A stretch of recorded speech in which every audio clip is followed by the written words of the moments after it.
शुरू करते हैं, P और Q एक साथ चलना शुरू करते हैं तो मीटिंग टाइम सेम होगा, एक साथ चल रहे हैं ना, इसलिए एक बिंदु A से B तक जाता है और दूसरा बिंदु B से A की ओर जाता है। P की गति Q की गति का 6/5 है। यदि Q को पार करने के बाद में P को B तक पहुंचने में 2.5 घंटे लगते हैं तो P को पार करने के बाद Q को A तक पहुंचने में कितना समय लगेगा, ये आपसे पूछा है। तो देखो यहाँ पे S1/S2 दे रखा है और T1 दे रखा है 2.5 घंटे, T2 आपको निकालना है। तो सो सिंपल सवाल है, लेकिन इसमें P और Q, A और B ऐसा देके सवाल को एकदम इतना खिचड़ी बना दिया है। सवाल को वो बोलते हैं ना खिचड़ी, मतलब मिक्स कर दिया है, A B P Q, मतलब दिमाग खराब कर दिया है। अगले वाला पढ़ते ही कंफ्यूज हो जाएगा, P Q से जा रहा है, Q P से जा रहा है, क्या है बकवास क्या कर रहा है। कुछ भी बकवास नहीं कर रहा। चलो मैं आपको देखो डायग्राम बना के समझा देता हूँ। तो डायग्राम यहाँ पे है P और यहाँ पे है Q। दो बंदे हैं, पहले बंदे का नाम है P, दूसरे बंदे का नाम है Q, ठीक है। अब एक बंदा जा रहा है A से B। ये वाला जो स्थान है, स्थान का नाम है A, स्थान का नाम A है, आदमी का नाम P है। यहाँ पे स्थान का नाम B है, आदमी का नाम Q है, ठीक है।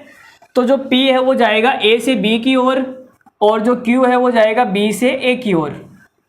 फिर आगे क्या बोला है, P की गति, ये P है, इसकी जो गति है वो Q की गति का 6/5 है। अगर Q की गति में 5 मान लूँ, Q की जो स्पीड है मैंने मान ली 5 किलोमीटर/आवर। भाई अनुपात है तो कुछ भी मान सकते हैं। तो 5 का 6/5 कितना होता है, तो आप बोलोगे सर 6, तो इसकी स्पीड कितनी हो जाएगी, वो हो जाएगी 6 किलोमीटर प्रति घंटा। ये किलोमीटर प्रति घंटा मैंने अपने मन से लगाया है, ठीक है, ताकि हमको पता रहे कि स्पीड है। ये 5 और 6 क्या है, स्पीड है, नहीं तो आप कंफ्यूज हो जाओगे कि सर 5 क्या है 6 क्या है। तो किलोमीटर प्रति घंटा मैंने अपने हिसाब से लगा दिया। अनुपात है तो आप कुछ भी मान सकते हो, किलोमीटर प्रति घंटा नीचे वाले से ऊपर वाला कट जाएगा। अनुपात में तो यही होता है कि मात्रक कट जाता है। तो P और Q की स्पीड आ गई। यदि Q को पार करने के बाद में, अब ये देखो यहाँ पे बीच में कहीं मिलते हैं, यहाँ पे P यहाँ पे आ गया और जो Q है वो यहाँ पे आ गया, ये दोनों यहाँ पे मिल जाते हैं। क्या करते हैं, मिल जाते हैं। तो यदि Q को पार करने के बाद P को B तक पहुँचने में 2.5 घंटे लगते हैं, तो इस P को यहाँ से यहाँ तक जाने में कितना टाइम लग रहा है, तो आप बोलोगे सर 2.5 घंटे, 2.5 घंटे का समय लगता है। फिर आगे क्या बोला है, आगे आपसे बोला है कि P को पार करने के बाद Q को A तक पहुंचने में कितना समय लगता है। तो ये जो Q है इसको यहाँ से यहाँ तक आने में कितना समय लगेगा, ये हमसे पूछा गया है। तो देखो स्पीड है ये S1, तो इसका जो टाइम है वो भी S1 T1 हो जाएगा। भाई स्पीड S1 है तो इसका टाइम भी T1 हो जाएगा। इसकी स्पीड को अगर S2 मान ले तो इसका जो टाइम है वो T2 हो जाएगा। तो हमें क्या निकालना है, T2 निकालना है, बेसिकली T2 निकालना है।